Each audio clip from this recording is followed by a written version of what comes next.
welcome back to the bonus section, and thank you for staying, for making my dessert. Pleasure. I love dessert. I know, who doesn't want to do dessert? I think, you know, the key in everything in life is moderation. We are not anti-dessert.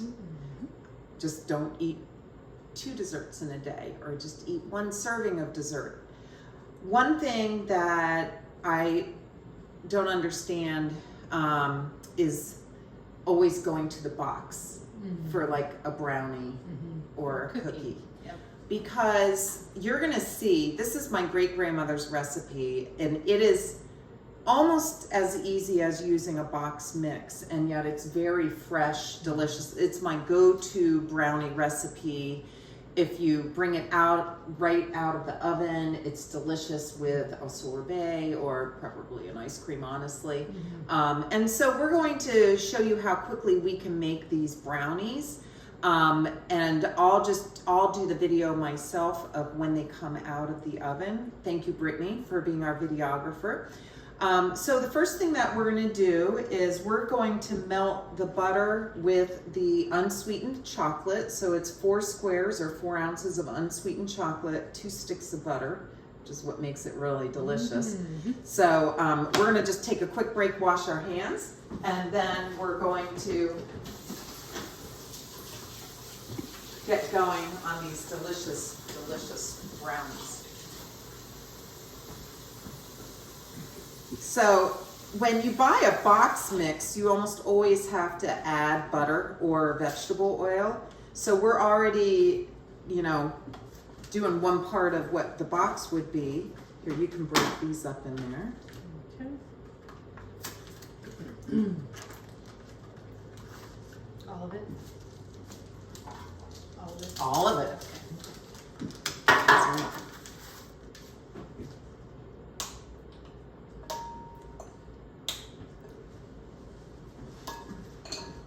See, surgeons are strong. We have to be strong when we're...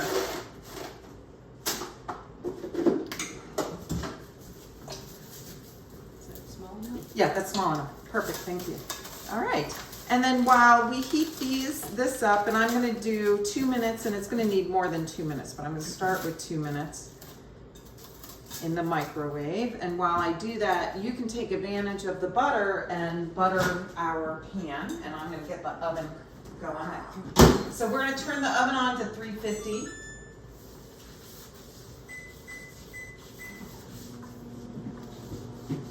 Don't need this extra butter. It seems like we've got plenty there.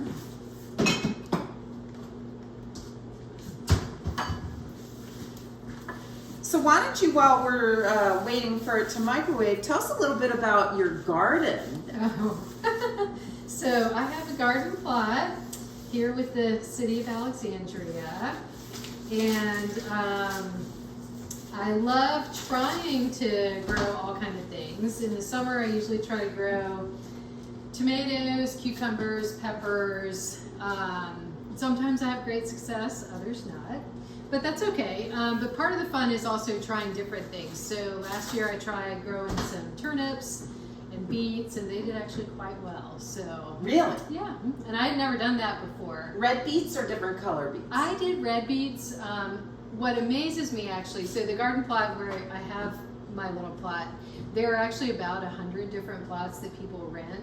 And it is amazing what people can grow. Like, some of them do grow all the different multicolored beets and all the varieties, and they have such great success with it. So I look forward to continuing to learn from those folks because they really have a green thumb. So when you grow beets, how do you, is it just a seed that you started? Or? So you can do either way. They definitely sell beet seeds. That's how I did it this year. In years past, I've bought them in the little, once they've already been started, and I just plant those. Yeah. Which would be the easier way. That was easier. It didn't take as long, but the seeds actually worked great. That's great. And how do you know when the beet is ready to be pulled, right? Because it's underground, isn't it? Yeah, so it kind of pokes up above the dirt a little bit. I have a harder time with carrots. I never know when to pull those because they're totally underground. But the beets actually poke up above the ground just a little bit, and same with the turnips too. So you can kind of tell by size when they're ready. Wow. Yeah. Okay, so what is your favorite thing to do? I've never cooked with turnips, so what's your favorite thing to do with turnips? So I have spent time in the South, and I love the turnip greens more than the turnip itself. So it's kind of similar to if you cook collards, but you just use the greens off of the turnip and cook them. So that's my favorite part. So you just like saute it, or? You can saute it. The southern way to cook it is more kind of you cook it with chicken broth and garlic and onions for like an hour. So you really cook them down quite long for that way. But you can just saute them. It's actually amazing how many different greens you can cook. Like you can cook radish greens, you can cook beet greens. You can saute them all. They actually taste good. Oh, okay. So, and then I love beets. I love a beet salad more. If a restaurant has a beet salad, I guarantee you I'm having it, and probably with a piece of salmon. Even if I had salmon the night before, and even if I was having salmon that night, for some reason it just is my favorite. So, but how do you like to cook your beets? All right, 2 minutes was fine. It looks like I've got the chocolate all melted here. I just boil my beets. And then sometimes I will, once they boil long enough to be soft enough to eat, sometimes I slice them and put them in with vinegar and sugar. Sometimes I just eat them straight. Yeah. Yeah. That's delish.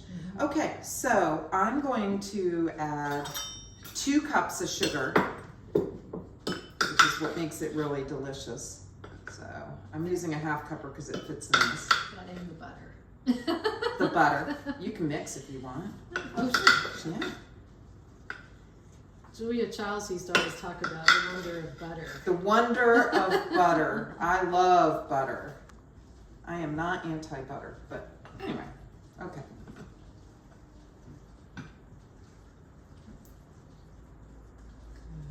Perfect. So I'll keep on mixing and you can add the eggs.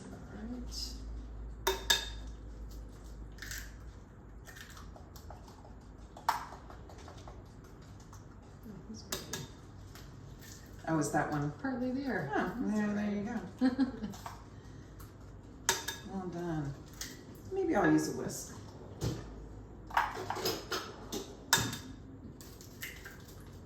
So you see, you don't even need a blender for this, which is great. Yeah.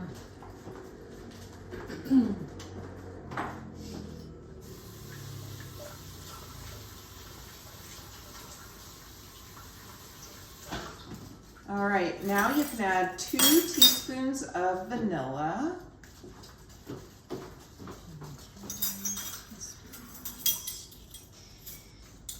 Right there. Yes, right there.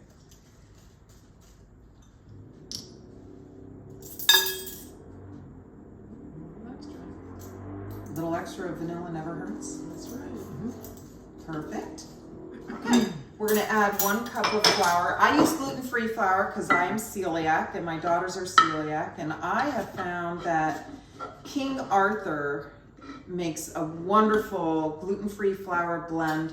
It cooks just like regular flour. It has no aftertaste. I sometimes feel like it's actually a little moister, the product. But I think we won't use this when we're doing the flour. But they don't last quite as long. Oh, thank you. Perfect. There you go. You can get that mixed in now.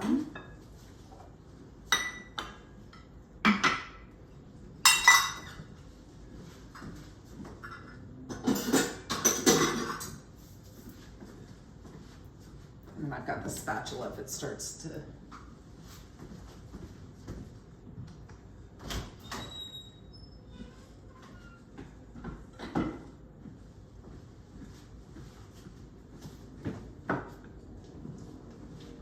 Looking good. So you can add Heath to this. You can add chocolate chips to it. You can add whatever you want.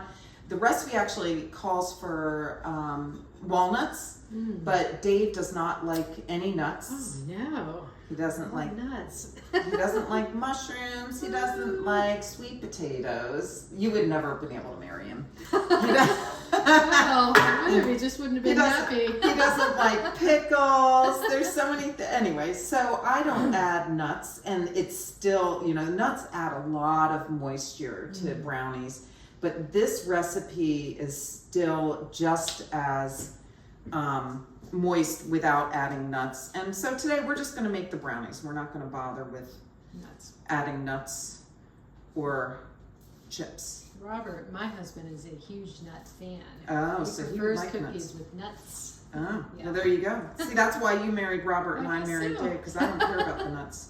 But anyway, and it looks very thin, but you want it thin because it's a very, very, very moist brownie.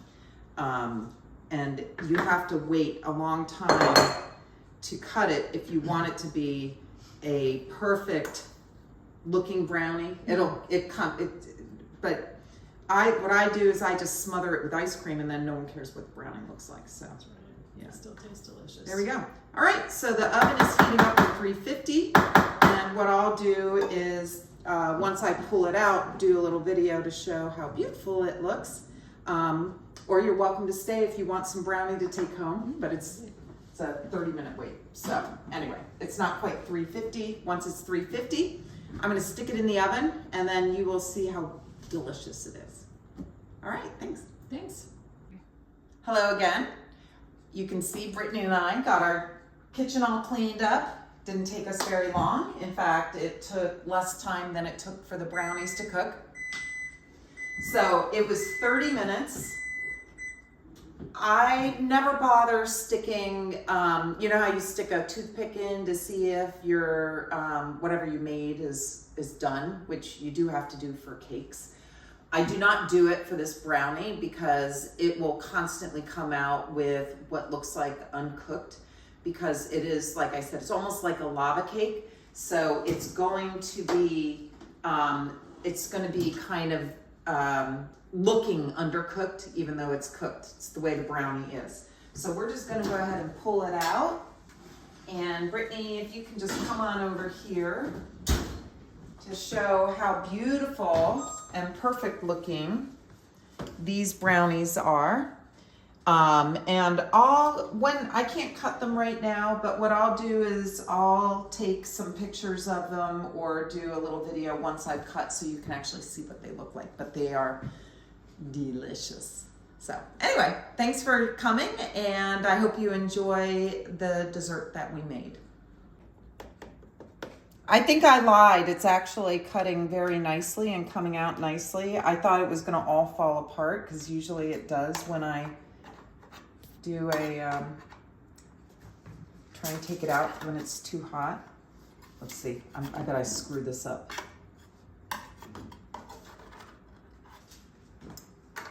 Come on, baby. Don't make a liar of me. There, it's coming out pretty well. So what I do when I'm having, like guests over is I will have this ready to go and I'll stick it in the oven while we're eating dinner. And so isn't that awesome? And then you put a scoop of ice cream on it and it melts, and oh my goodness, it is just the best. So anyway, no more boxes for you.